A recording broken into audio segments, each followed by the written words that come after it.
Bowser the Hound. Chapter I, Old Man Coyote leaves Bowser away. The great or small the matter prove. Be faithful in whatever you do. 'Tis thus and only thus you may to others and yourself be true. Bowser the Hound. Old Man Coyote is full of tricks. People with such clever wit as him usually are full of tricks. On the other hand, Bowser the Hound isn't tricky at all. He just goes straight ahead with the thing he has to do in the most earnest way. Not being tricky himself, he sometimes forgets to watch out for tricks in others. One day he found the fresh trial of Old Man Coyote and made up his mind that he would run down Old Man Coyote if he had to run his legs off to do it. He always makes up his mind like that whenever he starts out to hunt. You know, there is nothing in the world Bowser enjoys quite so much as to hunt someone who will give him a long, hard run. Anytime he will go without eating for the pleasure of chasing Reddy or Granny Fox or Old Man Coyote. Now Old Man Coyote was annoyed. He wasn't afraid of Bowser the Hound. That is to say, he was afraid to fight Bowser. But he wasn't afraid to be hunted by Bowser, because he was so sure that he was smart enough to get away from Bowser.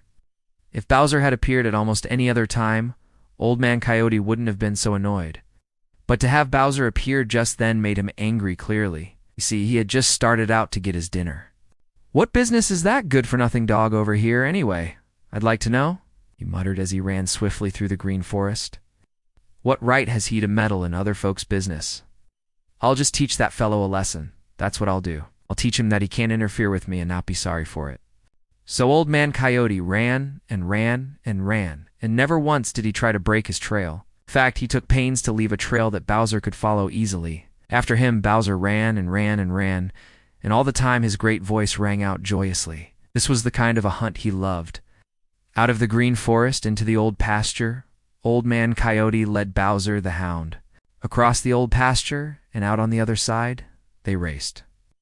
Farther and farther away from home, Old Man Coyote led Bowser the Hound.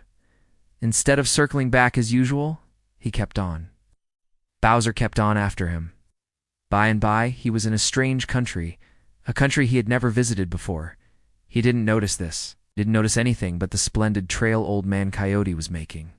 He didn't even realize that he was getting tired. Always in his nose was the tantalizing scent of Old Man Coyote. Bowser was sure that this time he would catch this fellow who had fooled him so often before.